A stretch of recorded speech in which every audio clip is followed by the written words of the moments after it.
ඔයා පාවිච්චි කරන ෆෝන් එකෙත් කැමරාවක් තියෙනවද?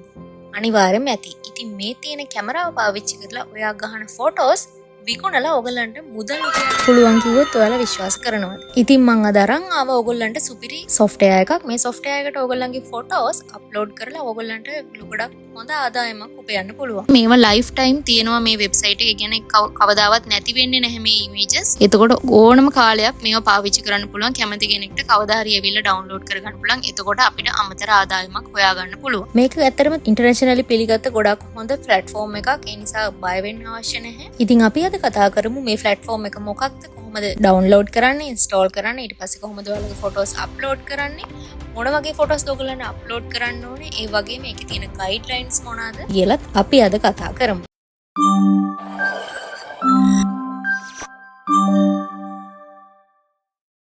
ඉස්සෙල්ලාම ඔයාලා Play Store එකට හරි App Store එකට හරි ගිහිල්ලා Shutterstock Contributor කියලා සර්ච් කරන්න. එතකොට ඔයාලට මෙන්න මේ වගේ අයිකන් එකක් බලා ගන්න පුළුවන් S අකුර තියෙන එකක්. අන්න ඒක උඩ ප්‍රෙස් කරන්න. ඊට පස්සේ ඒක ඩවුන්ලෝඩ් වෙනවා අපිට බලා ගන්න පුළුවන්. ඊට පස්සේ අපි ඩවුන්ලෝඩ් වුණාට පස්සේ ඕපන් කරගන්නවා. ඊපස්සේ මෙතනින් අපි කලින් මේක පාවිච්චි කරලා නැති නිසා sign up වෙනවා. ඊට පස්සේ මෙන්න මේ වගේ ඒගොල්ලන්ගේ වෙබ්සයිට් එකට අපි වරන් යනවා. හරි, එතකොට මෙන්න මෙතන ඕගොල්ලන්ගේ තියෙන ඩීටේල්ස් ෆිල් කරලා මේක කරගෙන යන්න පුළුවන්. ඉස්සරහට ඉස්සෙල්ලාම ඔයාලගේ ෆුල් නේම් එක දෙන්න. ඊට පස්සේ ඕගොල්ලන්ගේ ඩිස්ප්ලේ නේම් එක දෙන්න. ඒකට ඔයාලගේ නමත් එක්ක මොකක් හරි නම්බර් එකක් දෙන්න. ඊට පස්සේ ඊමේල් එක සහ පාස්වර්ඩ් එක දෙන්න. ඊට පස්සේ මෙතනට ටික් මාක් එක දෙන්න. ඕගොල්ලන් 18ට වඩා වැඩි කියලා. ඊට පස්සේ get started press කරන්න. ඊට පස්සේ මම පාස්වර්ඩ් එකත් සේව් කරගන්නවා. මට පස්සේ පාවිච්චි කරන්න අවශ්‍ය නිසා. හරි, ඊට පස්සේ ඕගොල්ලන්ගේ මේල් එකට ඊමේල් එකක් ඇවිල්ලා ඉතින් මෙතන ඊමේල් send successfully කියලා වැටුණා. ඒ කියන්නේ ඔයාලට ඊමේල් එකක් ඇවිල්ලා ඇති. ඊමේල් එකට ගිහින් බලන්න. මෙන්න මේ වගේ ඊමේල් එකක් ඇවිල්ලා ඇති. එතකොට මෙන්න මෙතන තියෙන link එක මම press කරනවා. click here to verify your email කියන තැන මම press කරනවා. ඊට පස්සේ අපිට login interface එක බලා ගන්න පුළුවන්. එතකොට මේ login interface එකේ මම මගේ email එක දෙනවා. එතන කලින් දීපු එක. ඊට පස්සේ මම අර save කරපු password එක දෙනවා. ඊට පස්සේ login press කරනවා. ඊට පස්සේ අපිව මෙන්න මේ විදිහට අරගෙන යනවා. අපි email එක හරියට verify වුණා කියලා කියනවා ඒගොල්ලෝ. ඊට පස්සේ අපේ මෙන්න මේ විදිහට අපේ details fill කරන්න ඕනේ. අපේ address එක, අපේ country එක වගේ දේවල් fill කරලා. ඉස්සෙල්ලාම අපි මෙතනට අපේ country එක දෙන්න ඕනේ. ඊට පස්සේ address line 1 2 දෙකම දෙනවා. ඊට පස්සේ city එක දෙනවා. ඊට පස්සේ province එක ඔයගොල්ලන්ට Google search කරලා ගන්න පුළුවන්. ඔයාලා දන්නේ නැත්නම් ඒක. ඊට පස්සේ ඔයාලට postal code එක දන්නේ නැත්නම් Google එකට ගිහිල්ලා search කරන්න පුළුවන්. postal code කියලා ඔයාලගේ city එකේ නම දීලා එතකොට ඔයාලට ඒ number එක අරගෙන ගිහලා මෙතන paste කරන්න පුළුවන්. ඊට පස්සේ mailing address එක same residential address කියනවා. ඒ කියන්නේ මම ජීවත් වෙන්නේ මේ address එකේමයි කියලා. ඊට පස්සේ මම next button එක press කරනවා. ඊට පස්සේ අපි මෙන්න මේ වගේ tax center කියන තැනකට අරන් යනවා. එතකොට ඔයා US country එකේ ජීවත් වෙන කෙනෙක්ද කියලා අහනවා. එතකොට මම no කියලා දෙනවා. හරි, ඊට පස්සේ අපේ contribution එක කොහොමද කියලා අහනවා. ඒකට අපි මෙතනින් දෙන්නේ individual කියලා. individual ද business කියලා අහනවා. එතකොට individual දීලා submit කරනවා.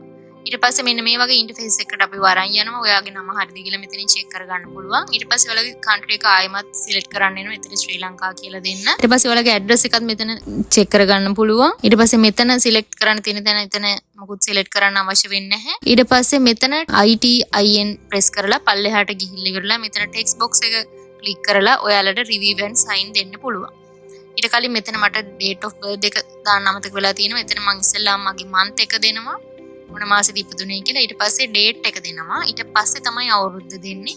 ඊට පස්සේ ඒක දීලා මෙන්න මෙතන country එක ශ්‍රී ලංකා කියලා ආයෙමත් දෙන්න ඕනේ. මට ඒ දෙක දාන්න බැරි වෙලා part 2 එකේ. ඊට පස්සේ review and sign දෙනවා. අපිට බලා ගන්න පුළුවන් මෙන්න මෙතන ඊළඟ interface එකකින් අපිට දීලා තියෙන details ඔක්කොම හරිද කියලා verify කරගන්න පුළුවන්. ඊට පස්සේ digital signature එක විදිහට ඔයාගේ නම මෙතන ආයෙමත් full name එක දෙන්න කියලා එයාලා කියනවා. ඊට පස්සේ submit button එක press කරන්න. හරි, දැන් ඔයාගේ ඔක්කොම details ටික add වෙලා ඉවරයි. ඊට පස්සේ මෙතනින් continue කරන්න. ආයෙත් නැවතත් continue කරන්න. ඊපස්සේ ආයෙමත් continue කරන්න. ඊට පස්සේ මෙතනින් exit වෙන්න. හරි, ඔයාගේ එතකොට ඔයා දැන් ඉන්නේ මෙන්න මෙතන portfolio status කියන තැන තමයි ඉන්නේ. ඔයාලට මෙතනින් start කරන්න පුළුවන් ඔයාලගේ upload part එක. හරි, ඊට පස්සේ මම app එකෙන් අයින් වෙනවා. ඊට පස්සේ නැවතත් මම app එක open කරාට පස්සේ මෙන්න මේ වගේ බලා ගන්න පුළුවන් අපිට upload images now කියන තැන. පස්සේ මේ පහළ අපිට icons පහක් බලා ගන්න පුළුවන්. ඒකේ මේ මෙතන හතරවෙනියට තියෙන ඊතලයක් උඩට තියෙන icon එක press කරාට පස්සේ අපිට කැමති image එකක් upload කරන්න පුළුවන්. මේකේ තියෙන guidelines විදිහට කිව්වොත් එහෙම අපිට කැමති photos upload කරන්න බෑ. මොනාරි education එකකට ඊට පස්සේ මොනාරි nature image එකක් ඊට පස්සේ සත්තුන්ගේ images එකක් ඒ වගේ මොනාරි හොඳ high quality තියෙන ෆොටෝස් තමයි අපිට අප්ලෝඩ් කරන්න පුළුවන්. මම මෙතන පොඩි ෆොටෝ එකක් ඇඩ් කරනවා. ඒක මම ගත්ත ෆොටෝ එකක් මගේ ෆෝන් එකේ. ඒක ඇත්තටම එයාලා වෙරිෆයි කරන්නේ නැහැ. මොකද ඒකේට මෙගාපික්සල් 4ට වඩා අඩුයි කියන. මම ඒ හින්දා තව ෆොටෝ එකක් try කරලා බලනවා. හරි. මෙන්න මේ ෆොටෝ එක තමයි මම අප්ලෝඩ් කරේ. ඒක හරියට අප්ලෝඩ් වෙලා තියෙනවා. මම ගත්තේ හපුතලේ තියෙන එඩිෂන් බංගලෝ එකේ ෆොටෝ එක. ඒ ෆොටෝ එක හරියට අප්ලෝඩ් වුණා. හරි. ඊට පස්සේ මෙතන කියනවා please enter description කියලා. එතකොට ඔයාලා description එකක් මේ image එකට add කරන්න ඕනේ.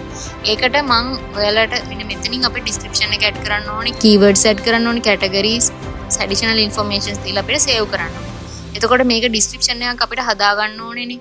ඒ නිසා මම ChatGPT එකට open කර ගන්නවා. ඊට පස්සේ එතන මම කලින් හදාගත්ත පොඩි sentence එකක් තියෙනවා. ඒ sentence එක මම මගේ description එකේ දාලා තියෙනවා.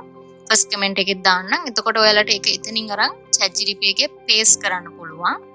paste කරලා ඉවර වෙලා එතන උඩින් ඔයාලට ඔය තමන් අප්ලෝඩ් කරපු ෆොටෝ එක මොකක්ද කියලා දන්නවනේ. මේ ෆොටෝ එකේ නම උඩින් type කරලා ඉවර වෙලා enter කරනවා. ඊට පස්සේ අපිට මෙතන ඔක්කොම details බලා ගන්න පුළුවන්. ඒගොල්ලෝ title එක දීලා තියෙනවා, description එක, tags එහෙම ඔක්කොම දෙනවා.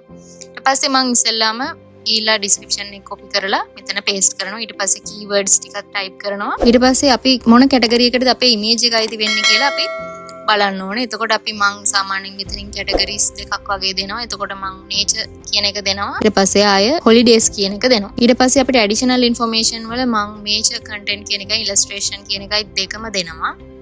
editorial අපිට දෙන්න බෑ. මොකද ඒකේ අපිට city එක month එක ගත්ත දවස year description ඒ ගොඩක් දේවල් අපිට add කරන්න තියෙනවා.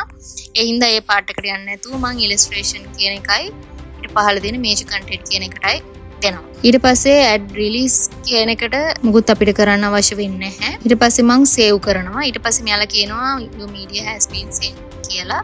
ඊට පස්සේ උඩට ගිහිල්ලා submit button එක press කරනවා. ඊට පස්සේ අපිට මෙතන බලා ගන්න පුළුවන් upload කියන තැන තිබ්බ image එක දැන් pending කියන තැනට එක වැටිලා තිනවා. ඒ කියන්නේ pending කියන තැන තමයි තියෙන්නේ. ඒ කියන්නේ ඒගොල්ලෝ review කරලා ඉවර වෙලා අපේ photo එක ගැන comment එකක් දෙනවා. ඒක හොඳයිද? upload කරන්න හොඳයිද? නැත්නම් upload කරන්න නැද්ද කියලා. ඉතින් මේ අපි දාපු images review කරලා ඒගොල්ලෝ අප්ලෝඩ් කරගන්නවා ඒගොල්ලන්ගේ වෙබ්සයිට් එකට. මේවා ලයිෆ් ටයිම් තියෙනවා මේ වෙබ්සයිට් එකේ. කියන්නේ කවදාවත් නැති වෙන්නේ නැහැ මේ images.